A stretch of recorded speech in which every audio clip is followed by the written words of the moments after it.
হাজীগঞ্জ বাজার দীর্ঘকাল ধরে তীব্র যানজট সমস্যায় ভুগছিল। এর মূল কারণ ছিল সড়কের দুপাশে অস্থায়ীভাবে বসা হকারদের দখল। তারা অবৈধভাবে রাস্তার একাংশ দখল করে ব্যবসা পরিচালনা করায় মূল সড়কটি সংকুচিত হয়ে পড়েছিল। ফলে সাধারণ মানুষ, গাড়ি চলাচল এবং ব্যবসায়িক কার্যক্রম মারাত্মকভাবে ব্যাহত হচ্ছিল। বিশেষ করে বাজারের কেন্দ্রস্থলে, যেখান দিয়ে প্রতিদিন হাজার হাজার মানুষ ও যানবাহন চলাচল করে, সেখানে এই অবৈধ হকারদের কারণে প্রায় সারাদিনই যানজট লেগে থাকত। স্থানীয় বাসিন্দা, দোকানদার, এমনকি স্কুল কলেজগামী শিক্ষার্থীরাও পড়তেন বিপাকে।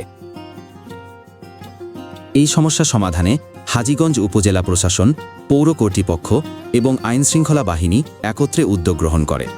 ধারাবাহিক অভিযান পরিচালনা করে অবৈধ দখলদার হকারদের উচ্ছেদ করা হয়। প্রশাসনের পক্ষ থেকে একাধিকবার সতর্কতা ও বিকল্প ব্যবস্থা নেওয়ার প্রস্তাব দেওয়া হলেও অনেক হকার তা মানতে চাননি।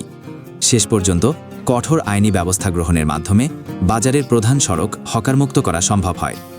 এখন ওই সড়ক দিয়ে যানবাহন ও পথচারীরা নির্বিঘ্নে চলাচল করতে পারছেন। বাজারে ফিরে এসেছে স্বাভাবিক গতি ও শৃঙ্খলা। জনসাধারণের মধ্যে স্বস্তি ও সন্তোষ বিরাজ করছে। তবে প্রশাসনের পক্ষ থেকে জানানো হয়েছে, এই সড়ক হকারমুক্ত রাখার জন্য নিয়মিত নজরদারি ও জরিমানা অভিযান চালানো হবে। এই উদ্যোগ হাজীগঞ্জ বাজারকে যেমন একটি পরিকল্পিত ও নিরাপদ পরিবেশ উপহার দিয়েছে, তেমনি ভবিষ্যতের জন্য একটি ইতিবাচক দৃষ্টান্ত স্থাপন করেছে।